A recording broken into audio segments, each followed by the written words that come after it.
Nicole Cooper here, and I want to welcome you to this week's Motivational Monday. I actually love doing these because it gives me a chance to kind of take the things that I'm often thinking about and have a little conversation with you and inspire you in ways that sometimes we really need it. We just kind of don't know how to communicate or share what we need. And so when someone comes and shoots a video and put things in ways that impact you and you know it's going to push you in the right direction, it's like a heaven sent from God. And so I believe that this is my way for God to use me to touch you. So on this week's Motivational Monday, I've been doing a lot.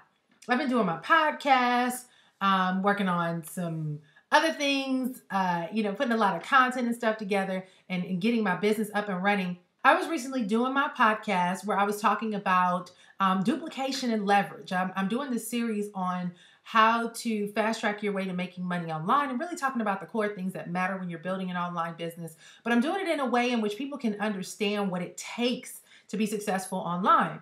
And so when I was doing the duplication and leverage segment, I had this epiphany of an idea that kind of brought to my realization why a lot of people struggle with being successful. And basically, it came down to the mere fact that a lot of us have issues asking for help and receiving help.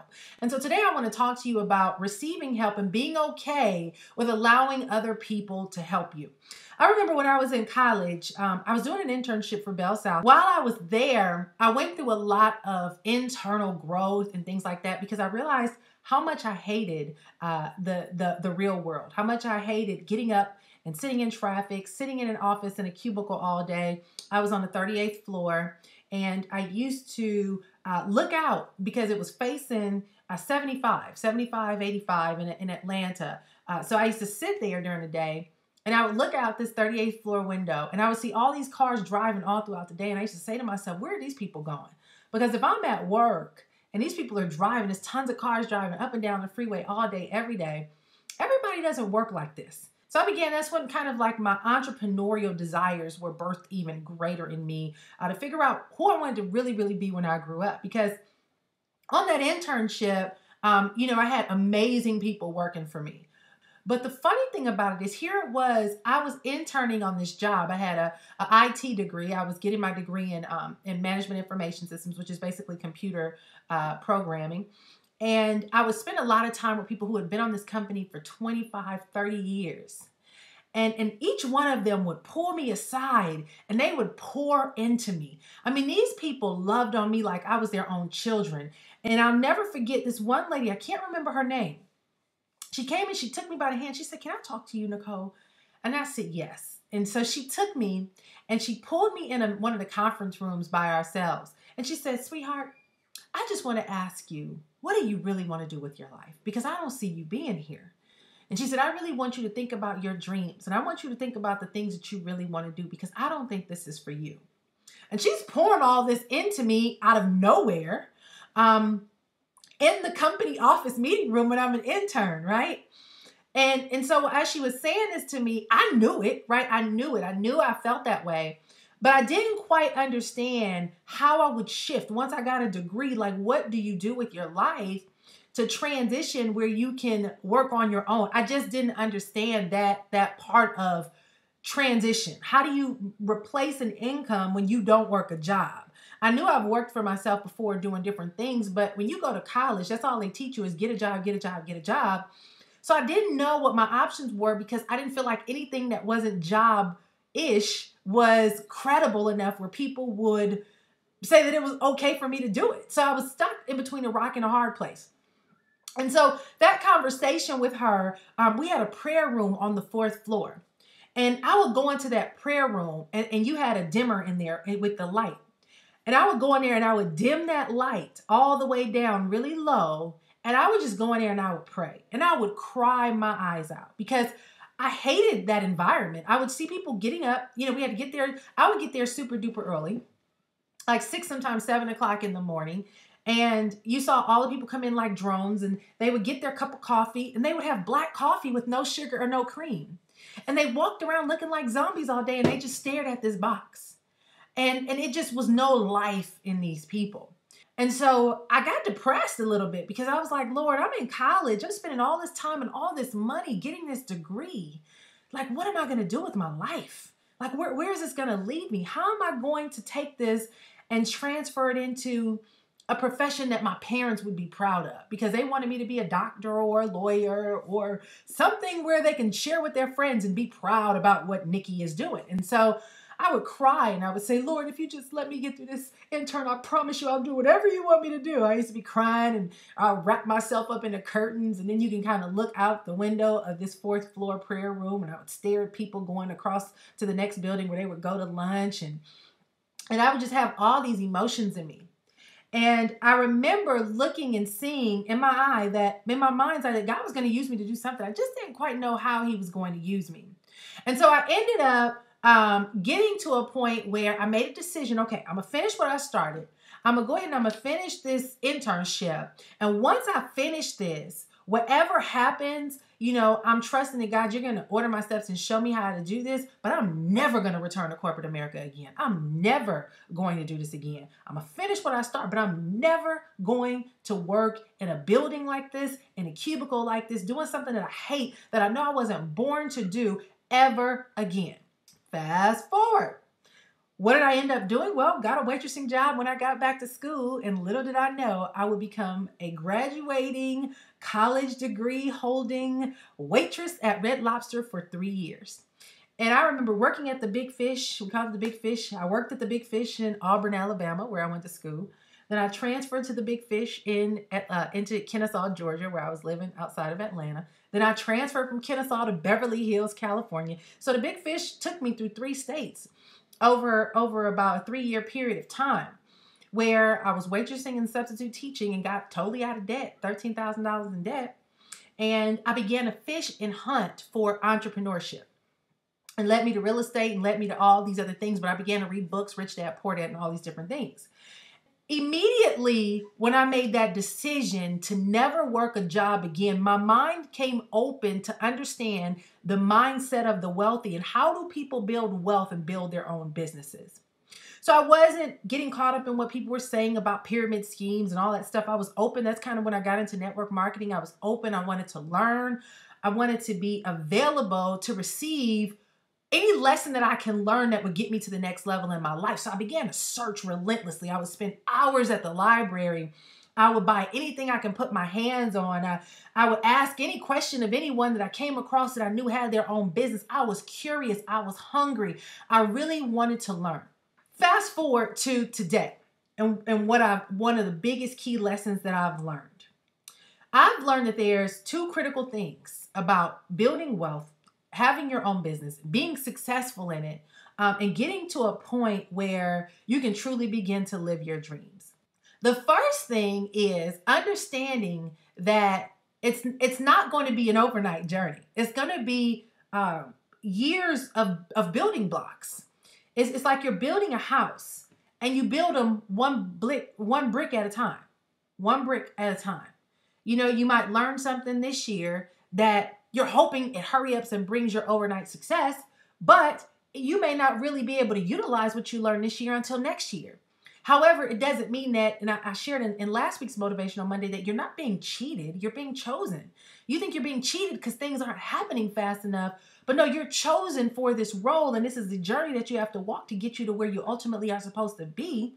So you have to understand it's not going to always be an overnight success. But as you start building these building blocks, they prepare you so that you can have these walls and eventually be building this amazing home that will be your safety net for the rest of your life. It's going to be your knowledge, will create your journey, which will protect your future and protect your security. A lot of us look at money as the ultimate source of success. We don't realize that the mind that you have, if you can prepare your mind to learn how to create success, and learn how to build success and learn how to identify and establish and create, an environment to succeed. No matter whether you go up and down in life, which we all do, you have those good moments, you have those moments where you go down. If you have the mind that understands how to develop it, you can always recreate it. I remember hearing Jacqueline Kennedy Onassis say that if she ever went bankrupt, all she had to do was go on Wall Street into one of the most expensive restaurants, go sit down at a table, order a glass of water, and listen to the conversations around her. And by the time she left that restaurant, she will already be a multimillionaire. And the reason why is because she understood that the conversations going on around her would feed her with the updated information that she needed, basically giving her computer system an upgrade, her brain an upgrade of what was happening and what was working in today's world. And she would walk right out knowing what she already knew and all the things that she had already created, the knowledge and the learning that she's already invested in herself, and be able to implement that to create action that's going to create results, that's going to give her success and bring forth money.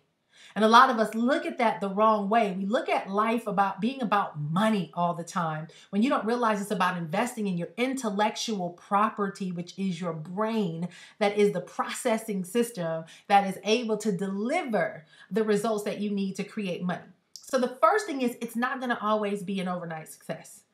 The second thing is that you have to learn that you need help in order to leverage your knowledge, leverage your vision, leverage your goals, leverage your resources, leverage your money.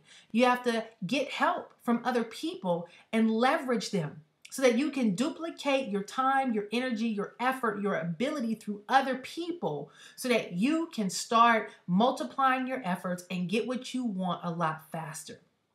See, in that podcast that I did, I'm really excited about launching that podcast. And you guys stay tuned for when we're going to be launching it. But that episode, I kind of went into great detail about what leverage really is. The gist of it was this. Walt Disney was sitting down in a room one day drawing, doing something, and a rat ran across his leg. He immediately saw that and identified with the character, and there goes the creation of Mickey Mouse. As he began creating Mickey Mouse, he began to get a vision of, what if we can create a place for families that's the happiest place on earth? It's the happiest place in the world. And that was the founding of Disney. And then he began to think about what Disney can be. Then he went on to Florida and identified these huge parcels of land and realized I couldn't let people know what I was doing. So he went and bought different parcels of land and different people's names, which would ultimately today become Disney World. Here it is. He's dead and gone. Years he's been gone. But Disney has affected nearly every continent, all 7 continents on the face of this earth. There's parks in Paris. There's parks over in Asia. There's parks here in America. There is movies and books and stores and products and characters, and everything about Disney has impacted the world. From one man's vision of sitting down and having a rat run across his leg, and he identifies that as being a character called Mickey the Mouse. Well, let's think about that for a second. Disney could not have become, and it could not have been able to impact the world if he did not have people to help leverage his vision. If he did not have partnerships with those who were able to work the parks, those who were able to create the animation, those who were able to go and work the Disney boats. See, when you talk about wealth building, when you talk about getting to a point where you're able to truly live your dreams, maximize your opportunity, maximize your potential, expand your wings, create things, and build a level of impact in this world unlike anything you've ever seen. See, you can't do it by yourself. You cannot bring that vision alone and think that within your own strength, only you can do it. The first thing I know for a fact that it's going to take is God. Why? Because we're fickle people. We're moody. Sometimes we want to do something. Sometimes we don't. Sometimes we're positive. Sometimes we're negative. Sometimes we love and get excited about what we're doing. Sometimes we're lazy and we don't want to do it. Having the inspiration of the Spirit of God in you is the first source of help that you need to manifest that vision. The second thing is understanding that it takes a team. Just like it takes a village to raise a child, it takes a team to create a successful business. And I know that in my industry, I get a lot of slack from people who are uneducated about business, people who want to be very successful financially. They want to make a lot of money, but they want to criticize you about what you do and call you greedy and call you arrogant and all these different things because you are willing to educate about what you're learning and also willing to step above the mediocrity of what everybody normally does, which is just probably go work for someone else's dream rather than create their own. I deal with a huge influx of people who don't quite understand what it takes to build success. So I'm standing in between, rock and a hard place as a liaison, going from middle class average to a desire to become extraordinary and live my life in excellence and be in the upper wealthy 3% of the country, of the world. In this journey, And in this process, there's a lot of things that you come across, a lot of opposition, but one of the greatest things I've ever did was investing in those relationships that put me in environments of people who are already there, who think that way, who are on their way, and who know how to pull me, or not say pull me, but lead me where I can follow their lead so that I can begin to live a life where I'm building on those principles that build wealth, without being fearful, without being intimidated, without, operating in resistance. I'm able to receive. With that comes a willingness to invest in my journey in both time, invest in my journey in reading books, invest in my journey in attending seminars, invest in my journey financially. It also comes with me being willing to invest in my business, which means that I ask people for help. I invest in people, creating careers for people, giving people jobs. I have probably about 15 to 20 people right now that are working with me in partnership as I help bring my vision to life, and it gives them income. It gives them an increase in their household because they're willing to support the vision that I have so that they can support the vision that they have to be home for their families, be home for their children, be able to work on their own schedule by doing something that they're good at, which just so happens to be supporting my vision. Why am I saying all these things? Because you have a dream, a desire, a hunger for something more in your life. But there is this blockage here. We always often talk about a glass ceiling, right? And in corporate America, usually there's only so far that you can go. You can go from an employee to management to upper level management to potentially, an active partnership role. But there's this glass ceiling. There's a glass ceiling in every area of our life. And a lot of us desire to break through that glass ceiling. And you are a product of your best thinking. You can only take yourself so far before you need someone to help you break through that glass ceiling of your thoughts, of your beliefs, of the way in which you process information. Some of us only know what we know because of what we've been exposed to. So you have to invest in access to relationships with other people that will expose you to a different way of life. And that is one of the things that I share in my podcast. And that's one of the things that I want to share with you today. Is that in order to get to a point where you can actually create and manifest your dreams, your desires, the thirst, the hunger that is within you that want to take your life to the next level, you got to invest in those relationships. You have to reach up your hand and be okay with saying, you know what, I need help. I don't know everything. I don't have this all figured out. I was actually wrong in the way that I've been thinking because my best thinking got me where I am today. And I don't like where I am today. I need somebody to help me to get to where I want to be. So therefore, I'm coming to you saying, can you help me? But let me explain something to you because, see, when we talk about offering help and impacting the lives of people and all these things, a lot of people come to me because I'm in the business world and they feel like, oh, you're so ready to help people. You help me, invest in me, pour into me and show me the way, but I don't have any money.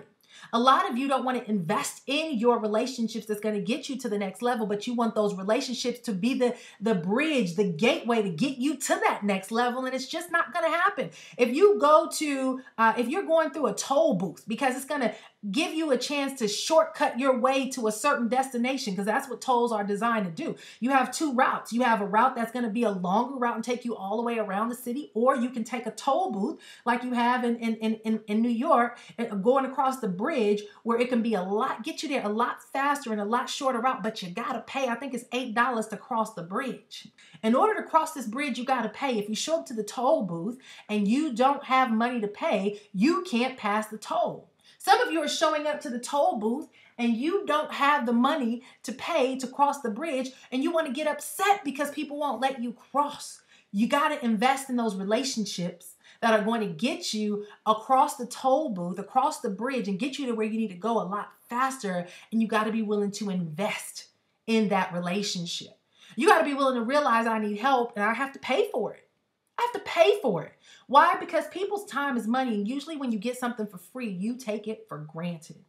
If you don't believe me, ask somebody who's in college. I remember being in college when I was in Tuskegee University. You had kids who had free rides. You had kids who were paying their way through college. There was two totally different mindsets. The kids who had free rides, they took for granted what they had. They wasted a lot of food. They did this, they did that. Those kids who were paying their way through college probably wore the same clothes often.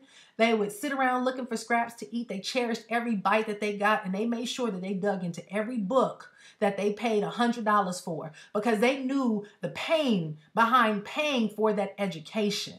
And that's why it's critical for you to understand the importance of you investing in yourself, because if you get stuff for free, you take it for granted. And that's what I've learned. I've spent a lot of time with people giving them free information and they do absolutely nothing with it. But if I put a price tag on it, and I'll make it pain you a little bit to the point where you got to think twice about the time that you're getting and the information that is being given to you, so that you don't take it lightly, but you actually take advantage of it and do something with it. Then it then positions you in a place where you say, you know what? I'm going to write down everything this person tells me to do, because when we're done with this call, this was my $1,000 phone call.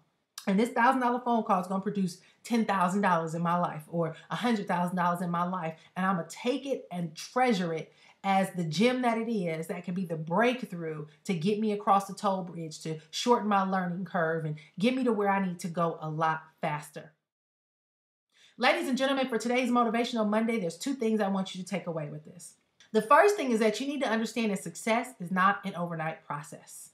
You know, a lot of us have had a lot of bad habits up until we are today. We come across somebody who tells us that they have the secret to success, and then we go to them and tell them, give us the secret, but we want to make them responsible for our success. We don't want to take responsibility. We don't want to do what we need to do. We just want to pay them to change our circumstance, even though we have the bad habits that we need to change. It's not going to happen that way, ladies and gentlemen. You're going to build success one brick at a time, and it's a matter of how long or how willing you are to sit there and stack those bricks and do what you need to do to earn a brick. Earning a brick is reading a book. Earning a brick is investing in yourself. Earning a brick is taking action on something you learned.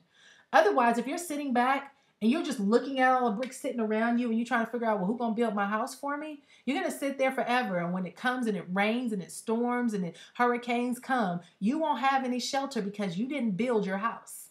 And you waited for someone else to come and build it. And if that tornado comes and sweeps you away, you can't blame anyone but yourself, because you sat down and you watched as time passed you by and you chose not to take action on building and laying your bricks yourself. So if you want to change that, you got to become the bricklayer. The second thing is you got to be okay with saying, I need help and I don't know everything, and stop being so insulting to people who are trying to help you, and instead be more submissive to what they're willing to invest in you by being willing to invest in yourself. It makes a difference when you start paying people for stuff. I've paid people $6,000 for 2 days of their time. And I may have gotten one quote out of them. But that one quote I stretch and ride to this day. One of the greatest quotes I heard from one of my mentors was, stop thinking like a 6-figure earner, start thinking like a 7-figure earner. I didn't even understand what he meant when he told me that for that $6,000. But to this day, it's starting to make sense. It's just what I'm sharing with you guys. Hire help, invest in help, get next to great minds and begin to understand what it takes to build up a solid business, investing back into your business, removing yourself from the processes, putting systems in place so that your business can run without you. That's what 7-figure earners do. So ladies and gentlemen, that's today's Motivational Monday. I'm hoping that you really did get a lot out of this because I so much that's coming to me in the process of creating all the things that I'm creating, and I'm sharing them with you for free. The catch to this is you're getting this for free. Let's see what you do with it. You probably will sit around and wait till next week's Motivational Monday and say, ooh, that was good. But if I charged you $1,000 to come to a seminar, what would you do with it after I shared that with you in that $1,000 seminar? You would respond a lot differently, wouldn't you? So anyway, I'm going to wrap this up. Got a lot of work to do and would love your feedback. You know, I get good feedback and I get negative feedback. And at the end of the day, this isn't for everybody. This is for that one person who was like me, who was hungry, who was willing to do whatever it takes, that they were going to put themselves out there and find that person who can get them to the next level. And no, they didn't have to get them on the phone and ask them questions. They just followed their lead, followed the resources that they put out there, and they did what that person told them to do, even though that person wasn't there in their face. But they looked at a video or something like this and implemented what they were taught. And that's what makes all the difference. And that's what I did. See you on next week's Motivational Monday. Please spread the word with everybody else. Want to partner with me? Go to makemoneywithnicole.com. Come on over to my fan page, NicoleSCooperFanpage.com. And I'm looking forward to hearing how these are benefiting you. You know, this is all done out of the kindness of my heart. And there are some things that I'm doing. And, you know, don't take it for granted, because you never know when I'm going to stop doing these Motivational Mondays. So take advantage of what I'm sharing with you, and I'll see you next week. All right, guys. Bye-bye.